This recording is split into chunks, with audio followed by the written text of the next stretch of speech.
బయటకు రాబోతోంది. ఇక తెలంగాణ అంతా చుట్టేయబోతోంది. ఎవరా అనుకుంటున్నారా? కేసీఆర్. మాజీ ముఖ్యమంత్రి కేసీఆర్ మళ్లీ జనంలోకి రాబోతున్నారు. ఉద్యమ కాలం నాటి స్ఫూర్తితో మరోసారి జంగ్ సైరన్ మోగిస్తున్నారు.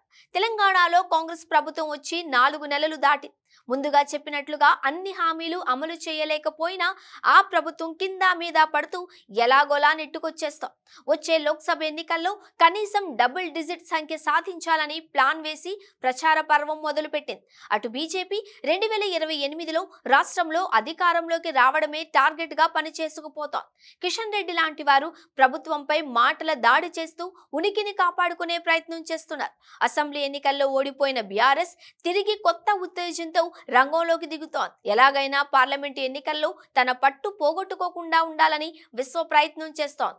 లోక్సభ ఎన్నికల్లో బీఆర్ఎస్ ఖచ్చితంగా మంచి రిజల్ట్ చూపించాల్సిన పరిస్థితి. ఈ నేపథ్యంలో అధినేత కేసీఆర్ ప్రజల మధ్య ఉంటూ ప్రజల తరపున పోరాడడమే పార్టీకి జీవమని గుర్తించారు. అందులో భాగంగానే ఏప్రిల్ 24 నుండి ఆయన బస్సు యాత్రకు రెడీ అవుతున్నారు. ఈ బస్సు యాత్ర ఏప్రిల్ 24 నుంచి మే 10 వరకు మొత్తం 17 రోజులుంటుంది. ఇందులో కేసీఆర్ రాష్ట్ర వ్యాప్తంగా తిరుగుతారు. లోక్సభ ఎన్నికల ప్రచారంలో పాల్గొంటారు. అక్కడక్కడ రోడ్ షోలు, సభలు ఉంటాయి. కేసీఆర్ బస్సు యాత్ర స్కెడ్యూల్, రూట్ మ్యాప్ ను బీఆర్ఎస్ పార్టీ రిలీజ్ చేసింది. ఏప్రిల్ 24 నుంచి కేసీఆర్ చేపట్టే బస్సు యాత్ర తెలంగాణ రాజకీయాలను మరింత వేడెక్కించే ఛాన్స్ ఉంది. ఈ యాత్రలో కేసీఆర్ ప్రధానంగా రైతులు, గ్రామాలలో ప్రజలను కలుస్తారని తెలుస్తోంది.